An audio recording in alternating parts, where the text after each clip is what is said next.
All right, what's going on, guys? We are back with another Dokkan battle video, and today we're taking a look at the EZA for the Super Saiyan duo Goku and Vegeta from the Metal Cooler movie.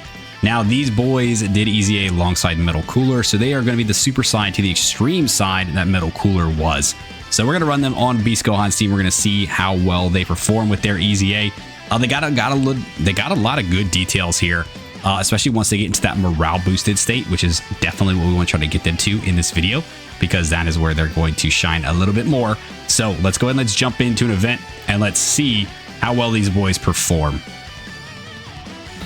All right, so we've got our boys here now. Now, this is not a very good rotation for them, specifically in trying to get their actual morale boost going, right? Because if we look back at their details, we do see that in order to get them into that state, they're going to need to launch 3 super attacks as well as receive 5 attacks in battle. Now, they do have built into their kit the chance to launch additional super here, 50% chance, and for 4 turns they do have a guaranteed additional super. So with your initial attack, with this guaranteed super, with this 50% chance, you could theoretically get this part of this restriction done right away. The only other hard part is going to be this 5 or more attacks in battle. Now, with this character, getting hit is scary, right? Or can be. So for the first 4 turns, which is going to be very good, they're going to have extra damage reduction and an additional extra damage reduction and defense before attacking. So that does make them a good slot 1 runner if there's going to be a super coming in right there. Ideally, they'd be able to handle it, right? That's kind of what our hope is here. Now, I know there's more attacks there in the back, but if we float them, it's going to take them longer to come back. So again, this rotation was kind of not the best to kind of start off on, but we're going to roll with it. So let's go and let's do this. I do want to, let's grab, it really doesn't matter as long as they're getting their 18 key. So we'll do this. We'll grab that with Bird Coup, and then pick that up with Gamma 2. Now let's go ahead and let's see where they kind of start off. So 28 million. Okay, so nothing crazy. And again, this isn't a stacking character either, which is a little unfortunate for characters that need to do additional supers for parts of their passive to proc, because at that point, you want them to stack, right? You want them to stack. They've got an active skill that does do some damage that you would love to hit very hard. Now, we did get 3 supers, okay? So we did get the hidden potential to proc right there, but it was a normal. But we did get the 3 supers. So that part of the restriction is already done. That requirement's checked. We checked that box. Now they just need to get hit 5 times. And they've only been hit twice.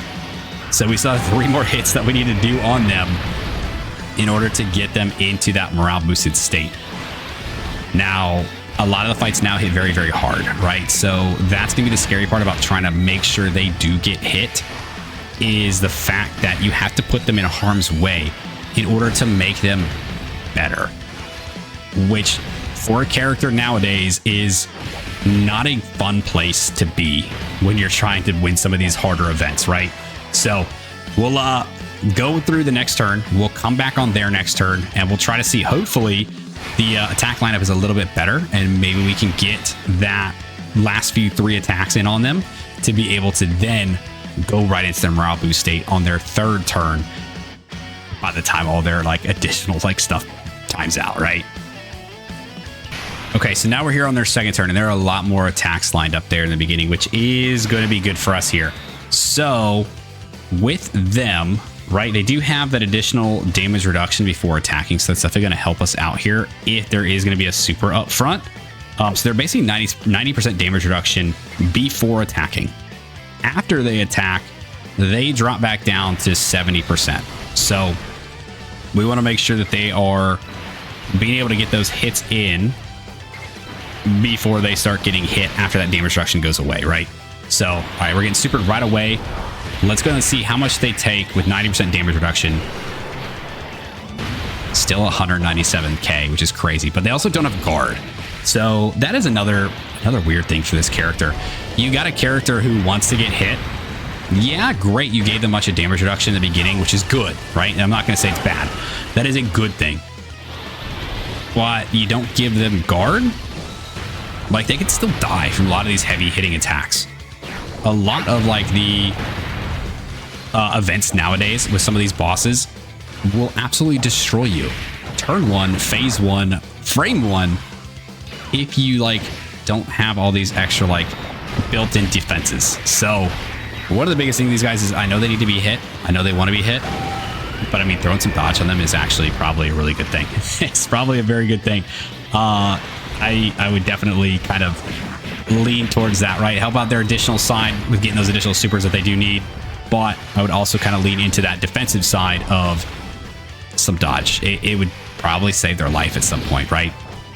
Like, yeah, I know they need to get hit in order to get their morale boost, but at the same time, what good is a morale boosted unit if they're dead? I'm just saying. So far, haven't had any issues with them. I think they've done very well. Yes, it was a pretty big hit. It's more than I would like to see them have gotten hit, but they're doing just fine. So once we finish up this rotation here, we'll actually be able to go into their next phase, and that's going to put them in their actual like morale boosted phase, which is exactly what we want to see. So let's go ahead and let this turn kind of play out, and then nice dodge from Gohan there. And then we'll be able to see it. So these guys, I mean, they're going to slot very well in this team, right? They're going to fit very, very well. Now, a lot like Metal Cooler, they're not a necessity for it, right? You do have other characters you could definitely fill in, but they are going to do very well. Now, Metal Cooler, on the other hand, on his team, he doesn't need to be there, but he just makes the team extremely better. These guys, I don't know how much they make the team better per se, but they are a good like fill-in slot for sure. Like if you're gapped for a slot on this team, or you really wanted to have like an extra character thrown in there, these guys will fit the bill and they will do very, very well.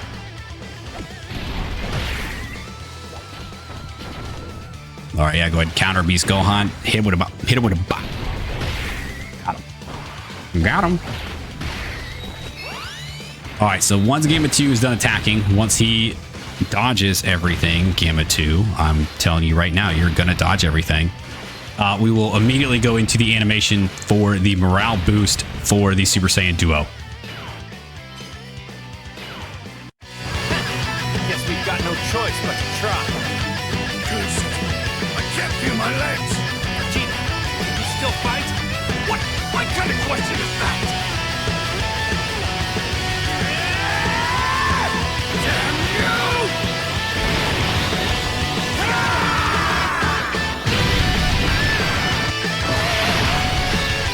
All right, so we got the animation there for the morale boost for Goku and Vegeta. So now we'll go ahead and look at their details here with their morale boosted state.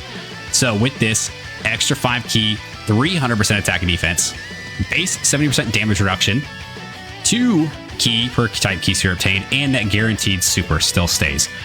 For 1 turn, they have additional 20% damage reduction. So with their other state, right, they did have the additional 40 for 4 turns, plus the other 20 for another, like, for that 4 turns, right, before they attack. Now they're at the base 70. So they got that 30 and a 40 built in to their base passive. The extra 20, that 90% damage reduction, is only going to happen for 1 turn, which is a little unfortunate, but at least they still kind of have it there.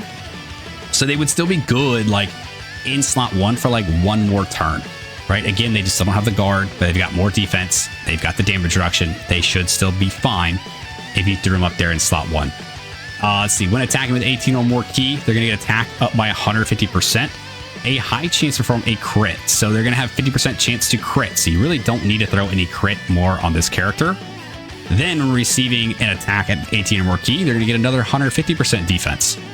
When they activate their active skill, or when they attack with 24 key, they get another 300% attack, 150% defense, a guaranteed crit, and then a 70% chance to launch another super. So you really want to try to get them to that 24 key mark, get them that guaranteed crit, get them the extra stat boost, get them that chance to do another super attack.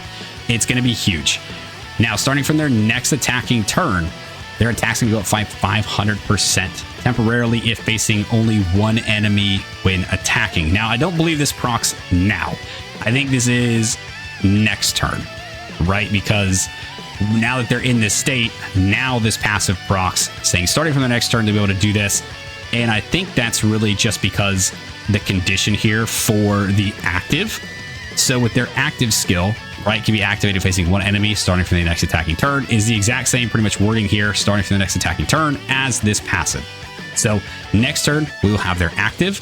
We will have this big attack boost, basically just made for them to be able to do their active and hit a little bit harder. That is really the point of this whole line here. So let's go ahead. Let's switch back over.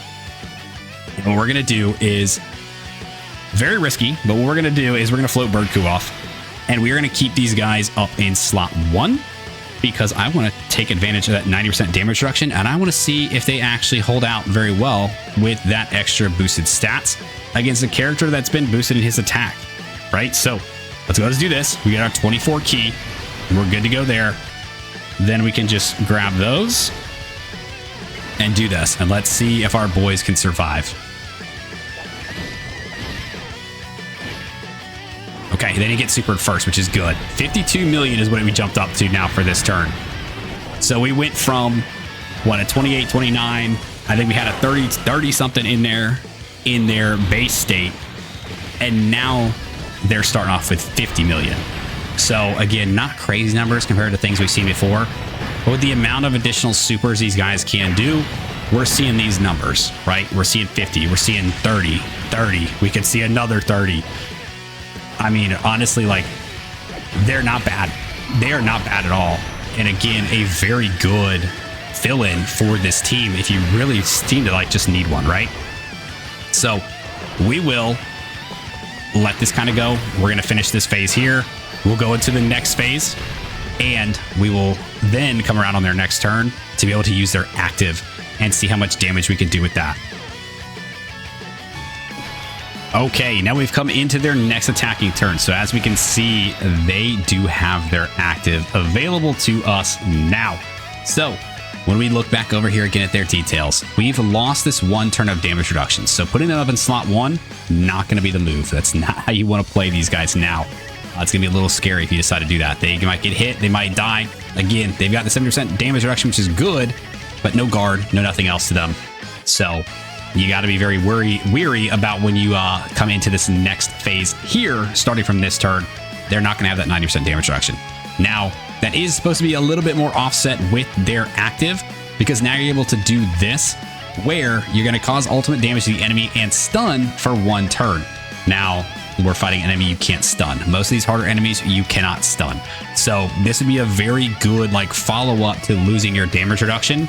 Stunning an enemy, not being able to get hurt for that turn would be fantastic in theory if it worked, but alas, it does not, because we cannot stun the enemy. So with this turn, we're getting that additional attack up by 500% temporarily because we are facing 1 enemy. We do have the active, so this is going to be used for the active, right? We definitely want to have that there. So let's go ahead, let's pop a couple of these actives to kind of start, and then we will follow up with theirs to kind of finish off the lineup of a bunch of actives that are about to be launched. So let's go. Let's do this. First off, let's go ahead and launch this. We'll do Piccolo, we'll do Beast, and then we will do the Super Saiyan Duo.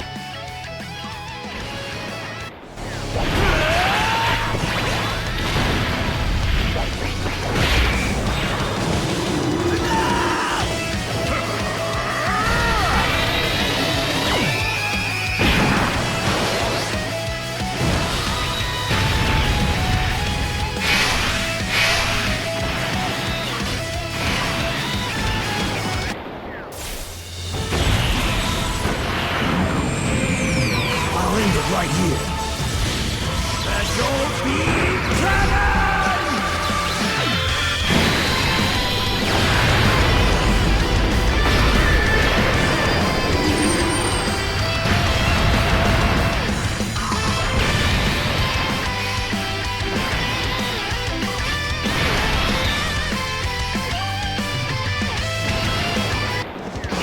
Odds are against us. Every breath in my body will be spent trying.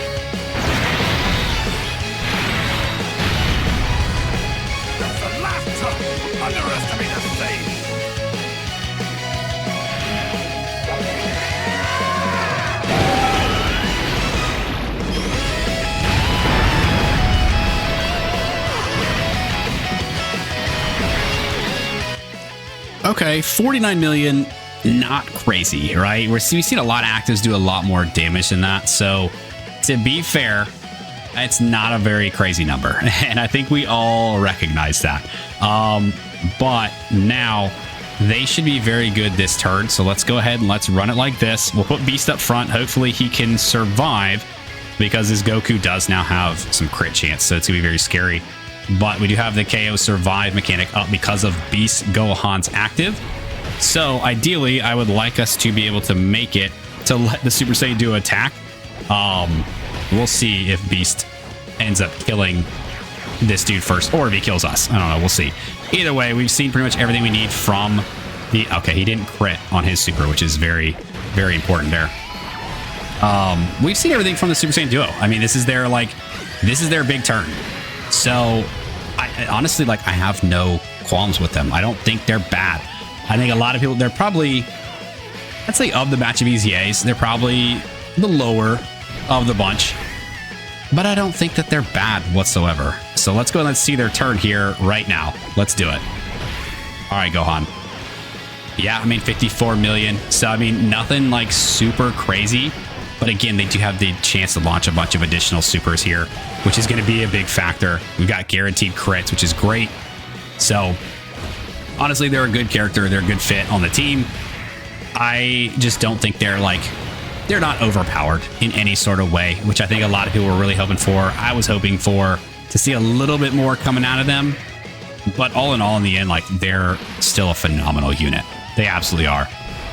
And we're getting double super here. So let's see this. Yeah, dude, they were dead. They were dead. Okay. Everything I said about them, defensively, they suck ass. Really, really bad defensively. Once that 90% damage reduction is gone. Again, man, they needed guard. They needed freaking guard. At least on their damn active skill turn. You guys just made me go from really talking you up to just really getting mad all in one foul swoop, didn't you? It's okay. Either way, still good character. They beat the stage. They didn't die thanks to Beast Gohan. Saved the team a little bit there. Otherwise, they would have been dead. But other than that, they're good. I guess you guys had to go and do that to me at the end, didn't you? All right, guys, that was our look at the EZA for the Super Saiyan Duo, Goku and Vegeta. We went ahead and ran them through an event. We saw them on Beast Team. That's kind of where you're going to be running them right now. You can run them on a lot of different teams, but right now, that's going to be the strongest team I think you're going to run them with. All the movie heroes kind of helps out with their conditions and all that stuff. But they're a good character. They're a good unit, a good EZA. I think they needed something a little bit more, because while I think they perform very well, I think they still needed guard. They needed guard. They needed a little bit more defensive. They needed some sort of dodge built in there. They needed their attacks to do more damage or something. I don't know. Either way, good EZA, good character, fun character. I do like this character a lot. I just don't know how much you'll really be running them as opposed to characters like Metal Cooler or Bird Coup. It's just they're going to be one of those EZAs that I think kind of just fade away, which is very sad to say because it's a very cool character, very cool concept, very cool moment in the movies. It's just really all I gotta say. I mean, let's just end it at they're good, and I'm gonna walk away before I start rambling on about other just bad stuff with them. But either way, that does it for the video. So if you guys did stick around to the end, I do appreciate you. Thanks for hanging out with me. Let me know what you guys think of the EZA here for the LR Super Saiyan Duo of Goku and Vegeta from the Metal Cooler movie. Do you like them? Do you hate them? Do you think they needed more? Do you think they needed less? What kind of teams are you guys running on? How are you building these characters? And are you enjoying these characters' EZAs? Drop it all down below. Like, subscribe, do the thing, and I'll see you guys next time. See ya!